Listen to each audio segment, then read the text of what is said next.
What's going on with Pitt's running backs? Should the coaches be looking at new options on the offensive line? How should they prioritize the wide receivers? And what's one area of the team I'm actually pretty confident about coming out of week 2, heading into this backyard brawl on Saturday? We got all that and more on these 5 thoughts or so, give or take a couple, episode of the Morning Pitt here on youtube.com/Panther-Lair.com.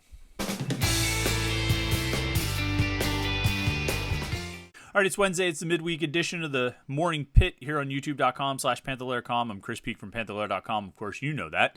It's the website below, Panther-Lair.com, Pittsburgh.rivals.com, the most comprehensive source of Pitt sports news on the internet. Football, basketball, and recruiting.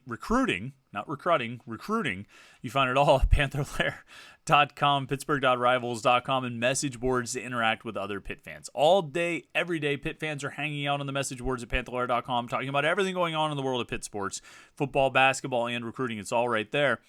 And, of course, and there's a lot of agreement, a lot of disagreement, a lot of conversation, a lot of discussion, and it's Pitt fans talking to other Pitt fans. I mean, that's what's happening all day, every day on the message boards at Panther-Lair.com. You're a Pitt fan, you want to talk to other Pitt fans, that's the place to do it. Panther-Lair.com, Pittsburgh.rivals.com. And, of course, our YouTube channel here, youtube.com/Panther-Lair.com. We always ask you to like this video and subscribe to our YouTube channel so you never miss any of our Pitt video content. We have these morning Pitt videos every day of the week, Monday through Friday. We have the weekly, the live stream, the live show that we do every Wednesday night at 8:30 p.m. That's tonight. You can find that right here. Jim Hammett and I will be hanging out talking about Pitt sports. We have our live post-game shows. It's going to be a late one on Saturday night. I'm hoping around 11 we'll get started, but look, last week we didn't start until like 12:15.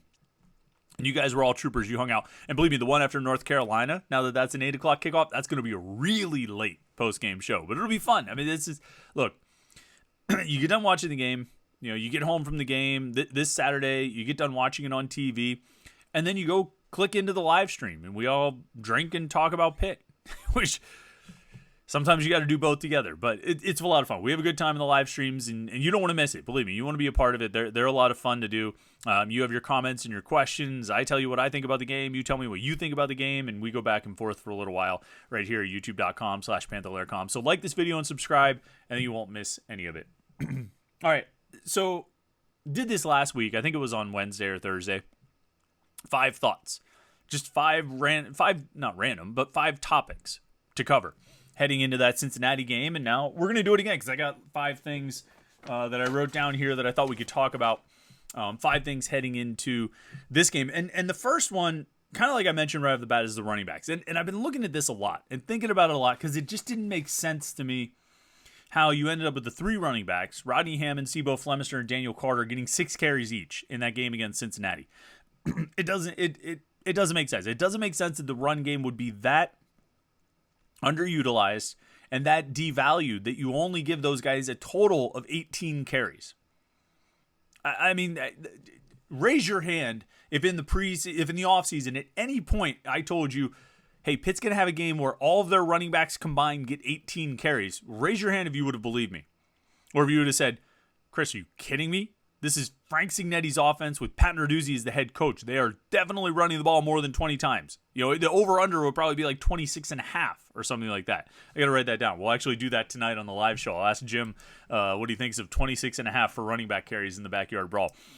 It's crazy. It's crazy. And so I went and looked at it. I was like, well, what are they doing here? How did they work the running backs? How did they use the running backs? Because when we talked to Andre Powell last week, the running backs coach, he said, look, we tend to have a general plan of how we're going to rotate the backs, and we go into the game and we more or less follow that plan. I mean, sometimes there's always adjustments that can be made on the fly, but we mostly follow that plan of how we're going to use the running backs, how we're going to deploy them.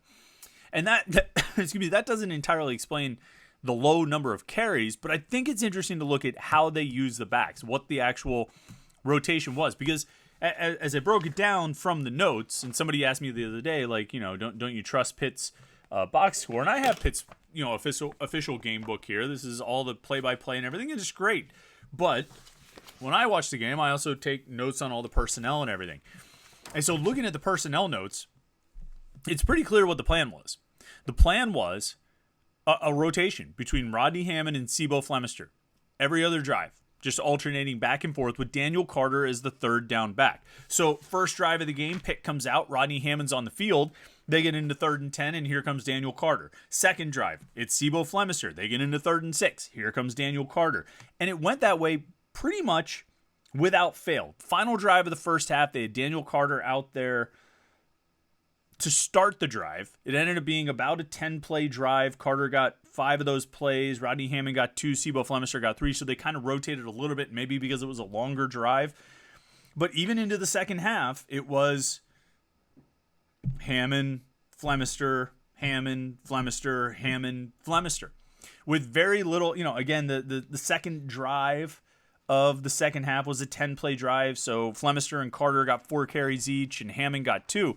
But more or less the plan was every other drive, Hammond, Flemister, with Carter as the third down back, and Carter took almost every third down snap. Flemister had 2. He had a 3rd and 12 on the final drive of the first half, and he had a 3rd and 9 on the final drive of the second half. He actually stayed out there for the 4th and 9, Pitt's final offensive play. No, he had a 3rd and 10 as well, but overwhelming 75% of the third down plays, it was Daniel Carter out there. So, that was the basic plan. I think we uncovered the script. We deciphered it, that it was Hammond and Flemister alternating every other drive, and Daniel Carter is the third down back. That was the plan. I think it was a bad plan. I don't sit here and claim to know more than Andre Powell or Frank Signetti or any of these guys. They've forgotten more about football than I'll ever know. But I'm fairly confident that Rodney Hammond's their best running back. Fairly confident about that. If that's the case, and maybe they disagree, maybe they would tell me no, it's an even. It's even. Hammond and Flemister are basically 1A and 1B in our eyes. They're exactly the same, and we can't possibly pick between them. Maybe that's the case. If that's the case, I say pick one.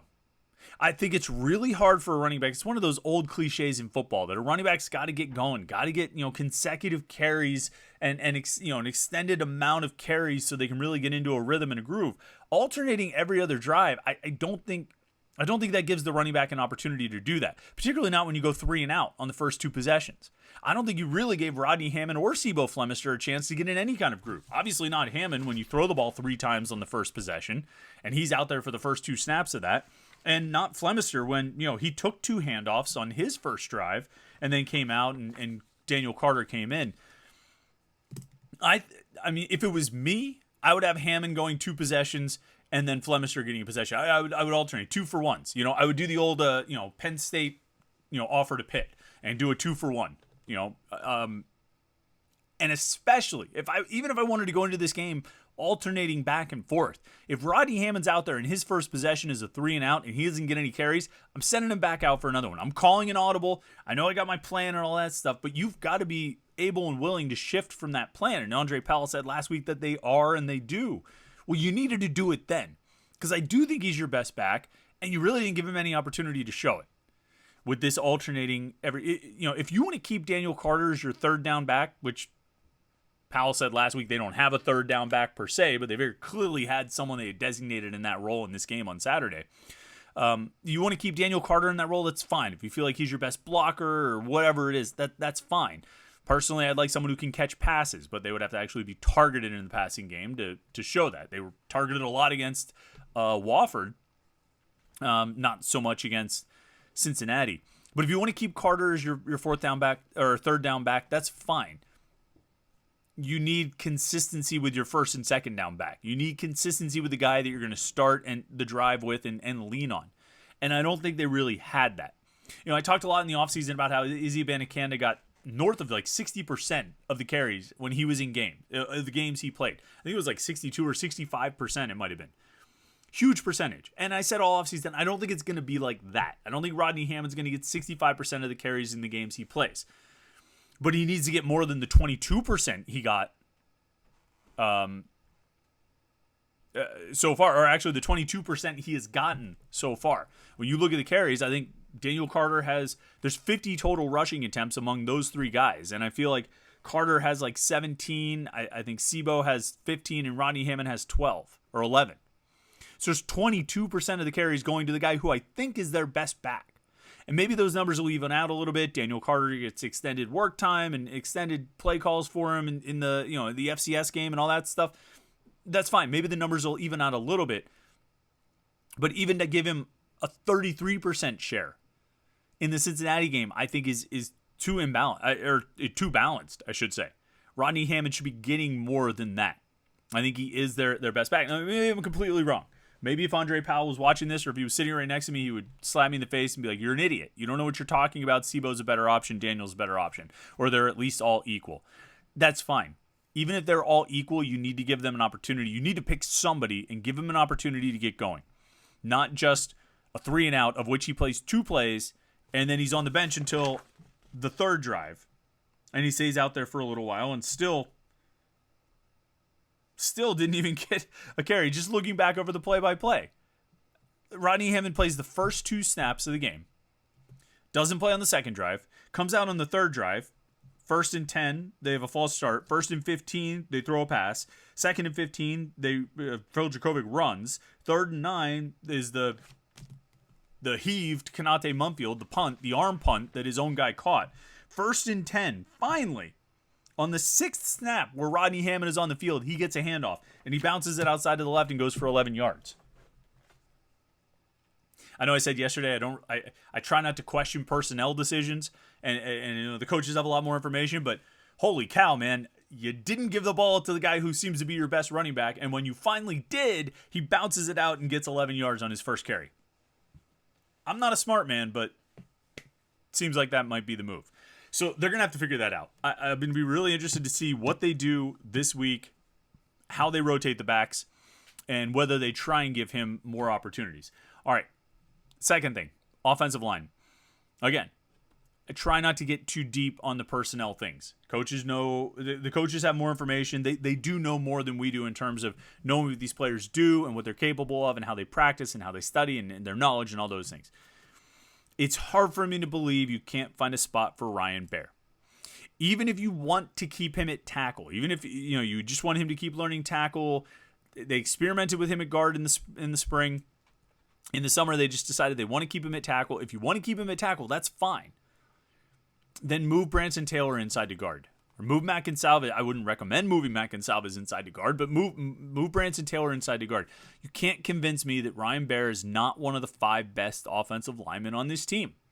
I'm sorry. And again, what do I know? Maybe he's terrible. Pretty sure he's not. I'm pretty sure he's one of the best offensive linemen that Pat Narduzzi has ever recruited. He's the highest rated offensive lineman that Pat Narduzzi has ever recruited. And I'm pretty sure he's one of the most talented offensive linemen that Pat Narduzzi has ever recruited. And yet, he's not on the field. Now, I think their offensive line will improve. I think they'll get better. This week, I think last week, it was a tough challenge for that interior of Jake Cradle and Blake Zubovic and BJ Williams, the freshman, who steps in against one of the best, interior defensive lines that Pitt is going to face all season. And, predictably, has a lot of issues. Pro Football Focus said Williams gave up 5 quarterback pressures, which led the team by a lot on Saturday. I think they'll improve from there. I don't think they're as bad as they looked, and I think they'll get better as time goes on, but I just have a hard time believing Baer is not part of it. But again, I don't know all the ins and outs of the personnel. It just seems to me like he's probably one of your best 5. And to not get any snaps in that game, I'm really surprised about that. Even if he doesn't start, even if he doesn't take over a primary role, to not get any snaps, it's a little surprising to me. It's a little surprising. All right, third thing, another personnel thing. And it's the wide receivers. I think I'm still. I haven't entirely. The Bub Means hype train has not entirely derailed, but it took some real blows this past weekend. Yeah, there's no question about it. All right, and I think if there's anything, for me, what it did is sort of reinforce what the expectation should be about who Bub Means is and what he can be for this team. He doesn't look like a number 1 receiver who can be targeted 11 times in a game and catch 7 for 120 yards. He's not a Jordan Addison type of receiver. He's got great physical tools, but he clearly has not mastered some of the finer details and the finer art of being a wide receiver. There's still a lot of value for him. There's still a lot of things he can do. There's still a lot of plays he can make. The priority going forward should probably be Konate Mumpfield, Gavin Bartholomew, and maybe Dejon Reynolds, who made some really nice catches on Saturday. If it's me, I want to come out of that game seeing Mumpfield and Bartholomew leading the team in targets on Saturday. That would be ideal if those two guys are leading the team in targets. I don't know if they're going to, and there could be bigger surprises. I think they also need to get the running backs more involved in the passing game. But those are the guys that I'm looking at because Mumpfield made plays on Saturday. He made the 2 touchdown catches. He had another, I think even all of his catches. He ended up with 4 catches. He caught all 4 of his targets for 53 yards. Good things happened. Good things happened when they threw him the ball. And even if you want to count, even if you want to discount the arm punt, I think his other 3 catches were all good. The 2 touchdowns and the other catch he had. I think I think Konate Mumpfield sort of quietly existed this offseason as maybe Pitt's best wide receiver. And I think they need to treat him as such. And I think Gavin Bartholomew is right there too as one of the best options in the passing game. And I think those 2 guys probably need to lead the team in targets. This past week it was Means with 11 targets, Reynolds with 6, then Bartholomew with 5, and Mumpfield with 4. I would flip that order. Almost exactly. I would go with Mumpfield for 11 targets and Bartholomew for 6 and Reynolds for 5 and Means for 4. Until Means and Reynolds show that they, and I think Reynolds played well. I think he made some really nice plays in that game. But I think until Means and Reynolds show that they should have 6, 7, 8 targets, I would at least this week look to get a bunch of targets for Bartholomew and a bunch of targets for Mumpfield. All right, the fourth thing, and this is the sort of optimistic thing. I'm going to tell you, the more I've thought about it, the more I've looked at it, I'm not too worried about Pitt's defense. Now, this will come back to bite me. Feel free to bring this up on Saturday when West Virginia breaks a big play or scores a long touchdown or something like that. But I'm not too worried about Pitt's defense. I know they gave up 200 rushing yards to Cincinnati. They gave up 180 in the first half. I know that. I also know what they did with C.J. Donaldson, the West Virginia running back last year. They had 7 carries for 125 yards. And West Virginia ended up with 190 net rushing yards. That included JT Daniels, who was like 5 for minus 23. If you take out his stat line, the rest of the guys went over 200 yards. And so I get that. I understand that concern. Oh, man. You got Cincinnati just ran wild on Pitt, ran all over the place against Pitt, and now they're facing a team that also ran all over them last year.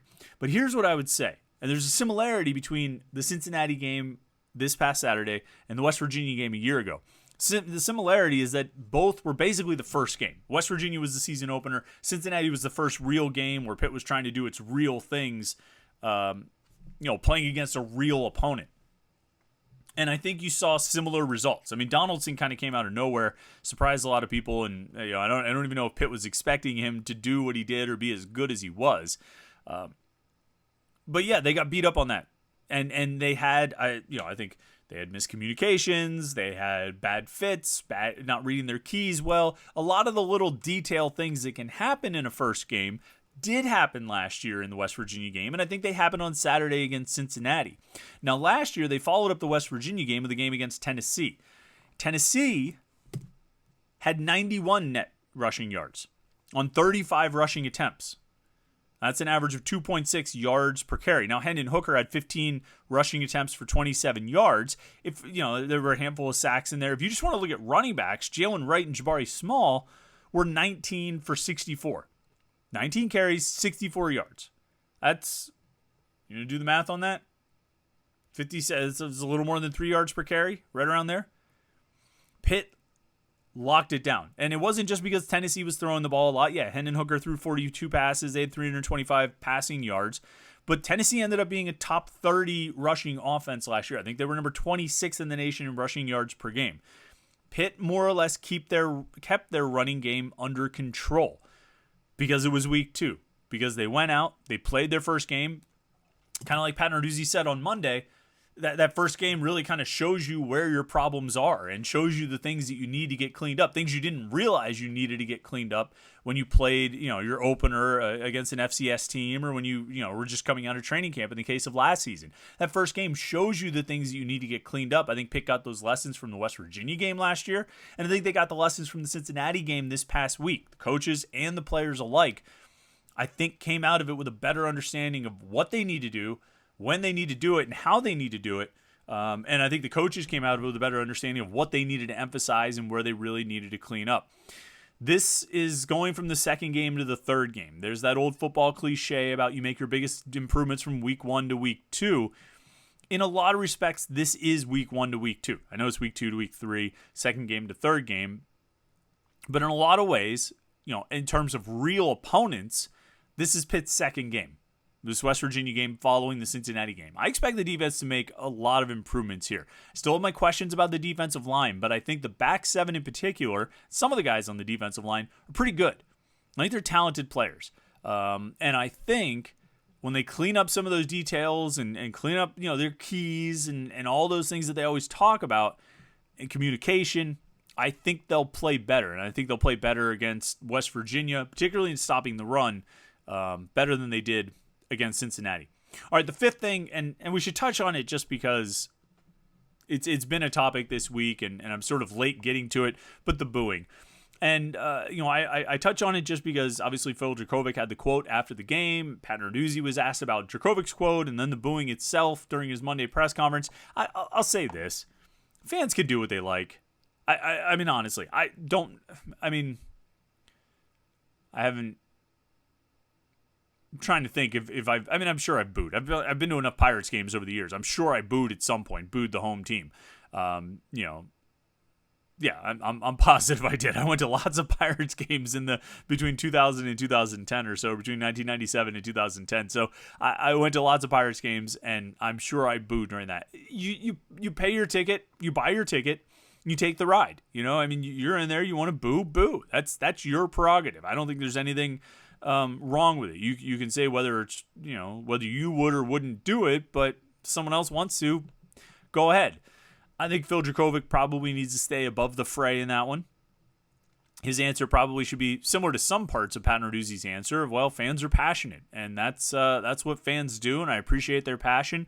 We know that they'll cheer us when we win, and they might be disappointed when we lose, but we appreciate their passion and their support, and we're going to go out and next time we play, try and make sure what we do on the field gets more cheers than boos. I mean, it needed to be an answer like that. Totally cliched, totally repeated, and totally acceptable. When you say what Phil Dracovic said, it goes a little bit the wrong way. I think it's good for this team to go on the road this week. This is one of those things that could go either way, and we'll justify it after the fact. But I think it's good for this team to go on the road this week, to go to Morgantown, play in a hostile environment where everyone's going to boo you, and they should be booing you, except for that small contingent of Pitt fans that are going to be there, and they'll be cheering loudly for you.